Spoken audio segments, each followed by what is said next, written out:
ओम शांति। आज 2/8/2022 की बाणी है। बाबा आखदे ने मिठे बच्चे पढ़ाई दा सिमरन करते रहो तां कदे भी किसे गल विच मूंझोगे नहीं। सदा नशा रहे कि सानू पढ़ाउण वाला खुद निराकार भगवान है। अज बाबा ने प्रश्न पूछया, इन्ना ज्ञान रत्ना दा अविनाशी नशा केड़े बच्चियां नू रह सकदा है। इन्ना ज्ञान रत्ना दा अविनाशी नशा केड़े बच्चियां नू रह सकदा है। अज बाबा दा उत्तर है, जो गरीब बच्चे हन, गरीब बच्चे ही बाप द्वारा पद्मा पदमपति बनते हन। ये माला विच परो सकते हन। साहूकारां नू तां अपना अविनाशी धन का नशा रहिंदा है। बाबा नू इस समय करोड़पति बच्चे नहीं चाहिए। गरीब बच्चियां दी पाई पाई नाल ही स्वर्ग की स्थापना हुंदी है, क्योंकि गरीबां नू ही साहूकार बनाना है। गीत है, इस पाप दी दुनिया से कहीं दूर ले चल। ओम शांति। मिठे मिठे बाप दादा दे बच्चे जानते हन कि हुण असी अजिही जगह ते जा रहे हां जिथे दुख दा नाम निशान ही नहीं, जिस दा नाम ही है सुख धाम। असी ओ सुख धाम अते स्वर्ग दे मालिक सी। सुख धाम विच तां सतयुग ही सी, देवी देवतियां दा राज सी। हुण जो तुसी ब्राह्मण बने हो तां तुसी होर ब्रह्मा मुख वंशावली। तुसी लिखदे भी हो शिव बाबा केयर ऑफ ब्रह्मा कुमारीस। ये भी तुसी हुण जानदे हो। बरोबर साडी चढ़दी कला है। चढ़दी कला अते उतरती कला नू तुसी बच्चियां ने चंगी तरह समझिया है। तुसी ये भी समझदे हो, भारत जदों चढ़दी कला विच सी उस वेले उन्हां नू देवी देवता कहंदे सी। हुण उतरती कला विच है, इसलिए उन्हां नू देवी देवता कह नहीं सकदे। हुण अपने नू मनुख समझदे है। मंदिरां विच जाके देवी देवतियां दे अगे माथा टेकदे है। समझदे हन ये हो के गए है, कदों ये नहीं जानते। तुसी किस नू भी समझा सकते हो। क्राइस्ट तो 3000 बरे पहले भारत स्वर्ग सी। तुसी बच्चे समझ गए हो कि चक्कर नू फिरना ही है, पतित दुनिया नू पावन बनाना ही है। हुण तुसी बच्चियां दी बुद्धि विच है, असी बाप द्वारा मनुख तो देवता बन रहे हां। बाप पढ़ाउंदे हन, ये नशा चढ़ना चाहिदा है ना। गाया भी होया है भगवानुवाच, मैं तुहानू राजयोग सिखांदा हां, सिर्फ एक भुल कर दिती है जो बाप दे बदले बच्चे दा नाम पा दिता है। इस भुल नू भी तुसी बच्चे ही समझदे हो, होर कोई समझदे नहीं। हुण तुसी बच्चियां दी बुद्धि विच आया है कि असी फिर तो अपने शांति धाम अते सुख धाम विच जाण दे लई पावन बन रहे हां। गांदे भी हन, पतित पावन आओ। पतित पावन तां गॉड फादर ही ठहरा, कृष्ण नू तां कह नहीं सकदे। ये बुद्धि विच सिमरन करदे रहना है। स्कूल विच बच्चियां दी बुद्धि विच पढ़ाई दा सिमरन चलदा है ना। तुसी भी जेकर ये सिमरन करदे रहोगे तां कदे भी मूंझोगे नहीं। जानदे हो हुण साडी चढ़दी कला है। सैकंड विच जीवन मुक्ति भी गाई हुई है। बच्चा पैदा होया अते वरसे दा हकदार बनिया, परंतु वो कोई जीवन मुक्ति दा वरसा नहीं है। इत्थे तुहानू जीवन मुक्ति दा राज भाग मिलता है। बाप तो मिलना भी जरूर है, ये भी जानते हो। बेहद दे बाप तो भारत नू बेहद दा वरसा मिलिया सी, हुण फिर मिलना है। हुण तुसी श्रीमत ते चल के वरसा पा रहे हो। ਭਗਤੀ ਮਾਰਗ ਵਿੱਚ ਕਿਸੇ ਨਾ ਕਿਸੇ ਨੂੰ ਯਾਦ ਕਰਦੇ ਹੀ ਰਹਿੰਦੇ ਹਨ। ਚਿੱਤਰ ਵੀ ਸਭ ਦੇ ਮੌਜੂਦ ਹਨ, ਪੂਜੇ ਜਾਂਦੇ ਹਨ। ਇਹ ਵੀ ਰਾਜ ਬਾਪ ਨੇ ਸਮਝਾਇਆ ਹੈ। ਇਹਨਾਂ ਗੱਲਾਂ ਨੂੰ ਕੋਈ ਤਾਂ ਚੰਗੀ ਤਰ੍ਹਾਂ ਸਮਝਣਗੇ ਅਤੇ ਨਿਸ਼ਚੈ ਕਰਨਗੇ, ਫਿਰ ਕੋਈ ਸ਼ੰਕਾ ਉਠਾਉਣਗੇ। ਕਿਸੇ ਨੂੰ ਸ਼ੰਕਾ ਨਾ ਆਵੇ, ਇਸ ਲਈ ਪਹਿਲੇ ਸੰਬੰਧ ਦੀ ਗੱਲ ਸਮਝਾਣੀ ਹੈ। ਗੀਤਾ ਵਿੱਚ ਵੀ ਹੈ ਨਾ, ਅਰਜਨ ਨੂੰ ਭਗਵਾਨ ਨੇ ਬੈਠ ਸਮਝਾਇਆ। ਹੁਣ ਘੋੜੇ ਘਾੜੀ ਵਿੱਚ ਬੈਠ ਰਾਜਯੋਗ ਸਿਖਾਉਣ, ਇਹ ਤਾਂ ਹੋ ਨਹੀਂ ਸਕਦਾ। ਇਵੇਂ ਥੋੜੀ ਨਾ ਬੈਠ ਰਾਜਯੋਗ ਸਿਖਾਉਣਗੇ। ਹੁਣ ਇਹ ਤਾਂ ਝੂਠ ਹੋ ਗਿਆ। ਵਿਖਾਉਂਦੇ ਹਨ ਵਿਸ਼ਨੂੰ ਦੀ ਨਾਭੀ ਵਿੱਚ ਬ੍ਰਹਮਾ ਨਿਕਲਿਆ ਅਤੇ ਫਿਰ ਬ੍ਰਹਮਾ ਦੇ ਹੱਥ ਵਿੱਚ ਸ਼ਾਸਤਰ ਦੇ ਦਿੱਤੇ। ਸੁਖ ਵਿੱਚ ਤਾਂ ਹੋ ਨਾ ਸਕੇ ਤਾਂ ਇੱਥੇ ਹੀ ਸਾਰ ਸਮਝਾਉਣਗੇ ਨਾ। ਅਜਿਹੇ ਚਿੱਤਰਾਂ ਤੇ ਤੁਸੀਂ ਸਮਝਾ ਸਕਦੇ ਹੋ। ਪ੍ਰਦਰਸ਼ਨੀ ਵਿੱਚ ਵੀ ਇਹ ਚਿੱਤਰ ਕੰਮ ਵਿੱਚ ਆਉਣਗੇ ਜ਼ਰੂਰ। ਤੋ ਬਾਬਾ ਕਹਿੰਦੇ ਬ੍ਰਹਮਾ ਮੂੰਹ ਦੁਆਰਾ ਕਿਸੇ ਨੂੰ ਸਮਝਾਣਾ, ਉੱਥੇ ਤਾਂ ਹੈ ਹੀ ਬ੍ਰਹਮਾ ਵਿਸ਼ਨੂੰ ਸ਼ੰਕਰ। ਤਾਂ ਸ਼ਾਸਤਰਾਂ ਦਾ ਸਾਰ ਕਿਸ ਨੂੰ ਸਮਝਾਣ? ਤੁਸੀਂ ਜਾਣਦੇ ਹੋ, ਇਹ ਸਭ ਭਗਤੀ ਮਾਰਗ ਦੇ ਕਰਮ ਕਾਂਡ ਹੈ। ਸਤਯੁਗ ਤ੍ਰੇਤਾ ਵਿੱਚ ਤਾਂ ਇਹ ਭਗਤੀ ਮਾਰਗ ਹੋ ਨਹੀਂ ਸਕਦਾ। ਉੱਥੇ ਹੈ ਹੀ ਦੇਵਤਿਆਂ ਦੀ ਰਾਜਧਾਨੀ। ਭਗਤੀ ਕਿੱਥੋਂ ਆ ਸਕਦੀ ਹੈ? ਇਹ ਭਗਤੀ ਤਾਂ ਬਾਅਦ ਵਿੱਚ ਹੁੰਦੀ ਹੈ। ਤੁਸੀਂ ਬੱਚੇ ਜਾਣਦੇ ਹੋ, ਨਿਸ਼ਚੈ ਬੁੱਧੀ ਹੀ ਵਿਜਈ ਹੁੰਦੇ ਹਨ। ਬਾਪ ਵਿੱਚ ਨਿਸ਼ਚੈ ਰੱਖਣਗੇ ਤਾਂ ਜ਼ਰੂਰ ਬਾਦਸ਼ਾਹੀ ਮਿਲੇਗੀ।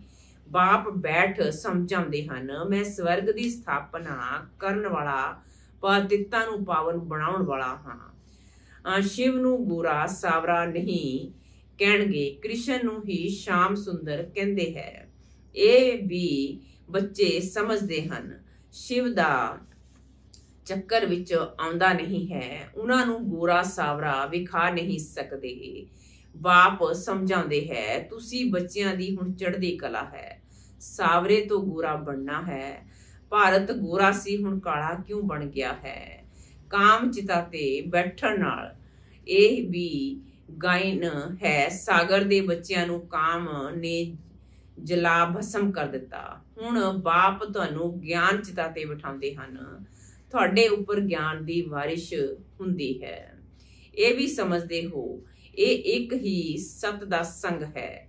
ਪਰਮ ਪਿਤਾ ਪਰਮਾਤਮਾ ਜੋ ਸਵਰਗ ਦੀ ਸਥਾਪਨਾ ਕਰਨ ਵਾਲਾ ਹੈ, ਉਹਨਾਂ ਨੂੰ ਅਮਰਨਾਥ ਵੀ ਕਹਿੰਦੇ ਹਨ। ਤਾਂ ਜ਼ਰੂਰ ਇੱਥੇ ਬੱਚਿਆਂ ਨੂੰ ਬੈਠ ਸਮਝਾਉਣਗੇ ਨਾ। ਪਹਾੜ ਤੇ ਸਿਰਫ ਇੱਕ ਪਾਰਵਤੀ ਨੂੰ ਬੈਠ ਸਮਝਾਉਣਗੇ ਕਿ ਉਹਨਾਂ ਨੂੰ ਤਾਂ ਸਾਰੀ ਪਾਤਿਤ ਦੁਨੀਆ ਨੂੰ ਪਾਵਨ ਬਣਾਉਣਾ ਹੈ। ਇੱਕ ਦੀ ਗੱਲ ਨਹੀਂ ਹੈ। ਤੁਸੀਂ ਜਾਣਦੇ ਹੋ, ਅਸੀਂ ਹੀ ਪਾਵਨ ਦੁਨੀਆ ਦੇ ਮਾਲਿਕ ਸੀ, ਫਿਰ ਅਸੀਂ ਹੀ ਬਣ ਗਏ। ਝਾੜ ਦੇ ਉੱਪਰ ਵੀ ਸਮਝਾਇਆ ਹੈ ਕਿ ਪਛਾੜੀ ਵਿੱਚ ਵੀ ਛੋਟੀ ਛੋਟੀਆਂ ਟਾਹਲੀਆਂ ਨਿਕਲਦੀਆਂ ਹਨ। ਇਹ ਸਭ ਹੈ ਛੋਟੇ ਛੋਟੇ ਮੱਠ ਪੰਥ।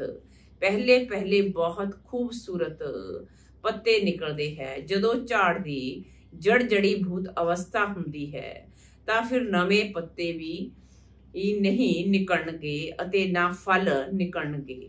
ਹਰ ਇੱਕ ਗੱਲ ਬਾਪ ਬੱਚਿਆਂ ਨੂੰ ਚੰਗੀ ਤਰ੍ਹਾਂ ਸਮਝਾਉਂਦੇ ਰਹਿੰਦੇ ਹਨ। ਲੜਾਈਆਂ ਵੀ ਤੁਹਾਡੀ ਮਾਇਆ ਦੇ ਨਾਲ ਹੈ। ਇਤਨੀ ਉੱਚ ਪਦਵੀ ਹੈ ਤਾਂ ਜ਼ਰੂਰ ਕੁਝ ਮਿਹਨਤ ਕਰਨਗੇ ਨਾ। ਪੜ੍ਹਨਾ ਵੀ ਹੈ, ਪਵਿੱਤਰ ਵੀ ਬਣਨਾ ਹੈ। ਆਧਾ ਕਲਪ ਰਾਵਣ ਰਾਜ ਚਲਾਇਆ ਹੈ ਅਤੇ ਆਧਾ ਕਲਪ ਹੁਣ ਰਾਮ ਰਾਜ ਹੋਣਾ ਹੈ।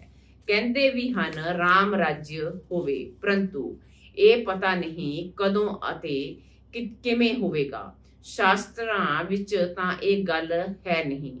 ਵਿਖਾਉਂਦੇ ਹਨ ਪਾਂਡਵ ਪਹਾੜਾਂ ਤੇ ਗਲ ਮਰੇ। ਅੱਛਾ, ਫਿਰ ਕੀ ਹੋਇਆ? ਪਰਲਿਆ ਤਾਂ ਹੁੰਦੀ ਨਹੀਂ। ਇੱਕ ਪਾਸੇ ਵਿਖਾਉਂਦੇ ਹਨ ਕਿ ਬਾਪ ਰਾਜਯੋਗ ਸਿਖਾਉਂਦੇ ਹਨ। ਕਹਿੰਦੇ ਹੈ ਤੁਸੀਂ ਭਵਿੱਖ ਵਿੱਚ ਰਾਜਿਆਂ ਦੇ ਰਾਜੇ ਬਣੋਗੇ ਅਤੇ ਫਿਰ ਵਿਖਾਉਂਦੇ ਹੈ ਪਾਂਡਵ ਖਤਮ ਹੋ ਗਏ। ਇਹ ਕਿਵੇਂ ਹੋ ਸਕਦਾ ਹੈ? ਨਈ ਦੁਨੀਆ ਦੀ ਸਥਾਪਨਾ ਕਿਵੇਂ ਹੋਵੇਗੀ? ਸ਼੍ਰੀ ਕ੍ਰਿਸ਼ਨ ਕਿੱਥੋਂ ਆਏ? ਜ਼ਰੂਰ ਬ੍ਰਾਹਮਣ ਚਾਹੀਦੇ ਹੈ। ਤੁਸੀਂ ਜਾਣਦੇ ਹੋ ਅਸੀਂ ਨਵੀਂ ਦੁਨੀਆ ਵਿੱਚ ਜਾਣ ਦਾ ਪੁਰਸ਼ਾਰਥ ਕਰ ਰਹੇ ਹਾਂ। ਇੱਥੇ ਗਿਆਨ ਸਾਗਰ ਦੇ ਕੋਲ ਰਿਫਰੈਸ਼ ਹੋਣ ਆਉਂਦੇ ਹਾਂ। ਉੱਥੇ ਗਿਆਨ ਗੰਗਾਵਾਂ ਦੁਆਰਾ ਸੁਣਦੇ ਹਾਂ। ਅਮਰਨਾਥ ਤੇ ਇੱਕ ਤਲਾਬ ਵਿਖਾਉਂਦੇ ਹੈ ਜੋ ਮਾਨਸ ਸਰੋਵਰ ਹੈ। ਕਹਿੰਦੇ ਹਨ ਉਸ ਵਿੱਚ ਇਸ਼ਨਾਨ ਕਰਨ ਤੇ ਪਰਿਜਾਦੇ ਬਣ ਜਾਂਦੇ ਹਨ। ਅਸਲ ਵਿੱਚ ਇਹ ਹੈ ਗਿਆਨ ਮਾਨ ਸਰੋਵਰ। ਗਿਆਨ ਸਾਗਰ ਬਾਪ ਬੈਠ ਗਿਆਨ ਇਸ਼ਨਾਨ ਕਰਾਉਂਦੇ ਹਨ, ਜਿਸ ਨਾਲ ਤੁਸੀਂ ਵਹਿਸ਼ਤ ਦੀਆਂ ਪਰੀਆਂ ਬਣ ਜਾਂਦੇ ਹੋ।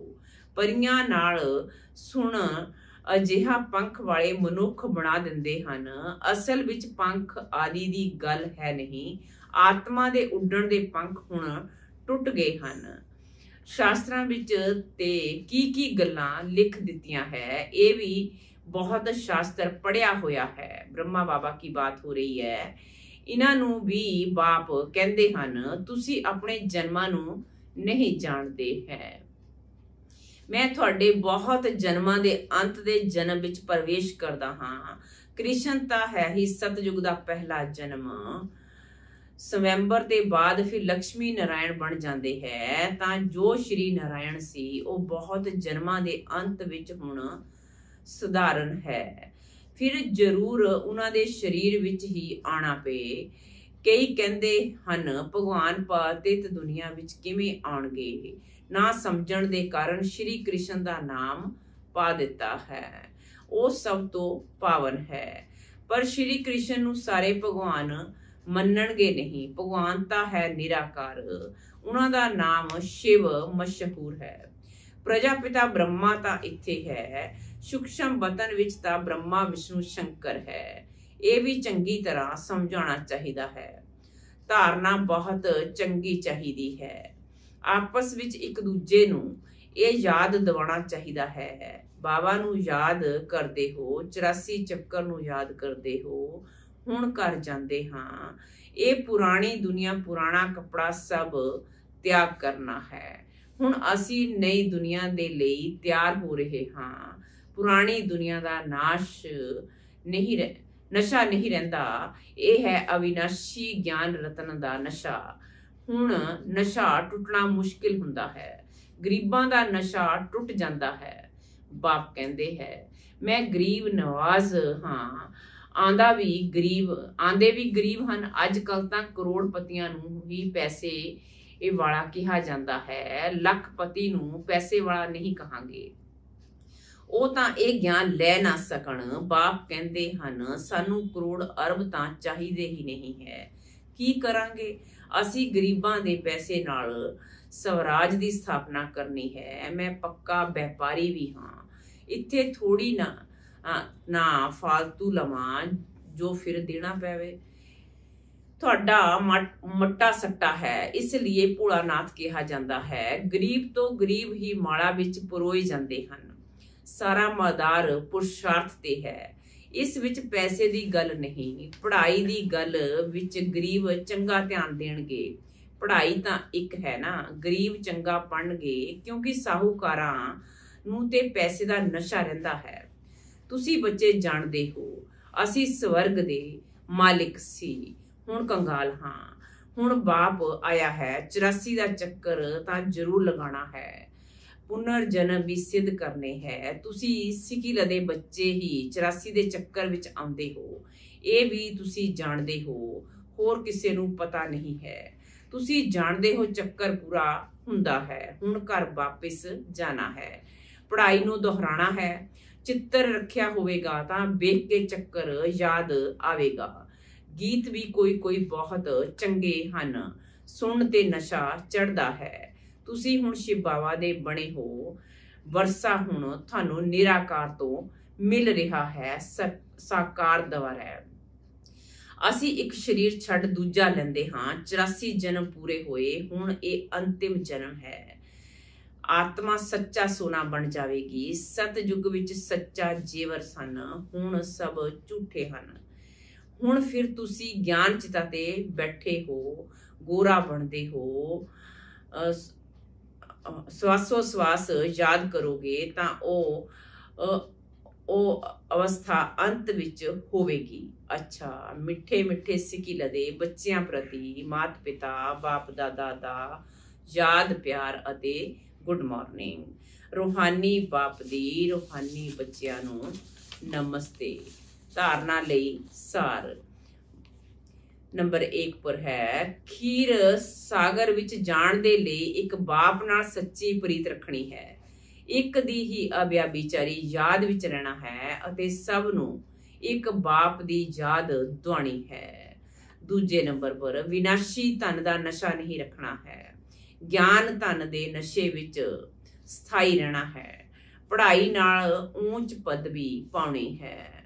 ਵਰਦਾਨ ਹੈ ਅੱਜ ਦਾ, ਬਾਪ ਦੀ ਮਦਦ ਦੁਆਰਾ ਉਮੰਗ ਉਤਸ਼ਾਹ ਅਤੇ ਅਥਕਪਨ ਦਾ ਅਨੁਭਵ ਕਰਨੇ ਵਾਲੇ ਕਰਮਯੋਗੀ ਭਵ। ਬਾਪ ਦੀ ਮਦਦ ਦੁਆਰਾ ਉਮੰਗ ਉਤਸ਼ਾਹ ਅਤੇ ਅਥਕਪਨ ਦਾ ਅਨੁਭਵ ਕਰਨ ਵਾਲੇ ਕਰਮਯੋਗੀ ਭਵ।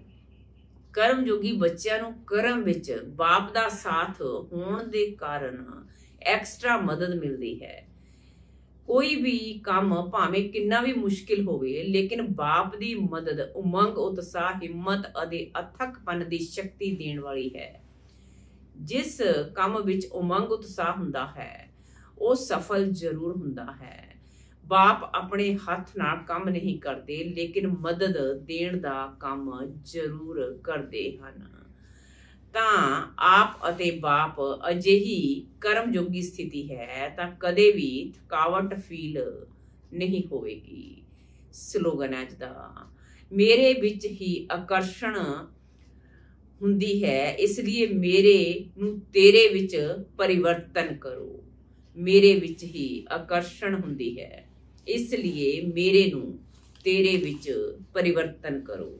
ਅੱਛਾ, ਓਮ ਸ਼ਾਂਤੀ।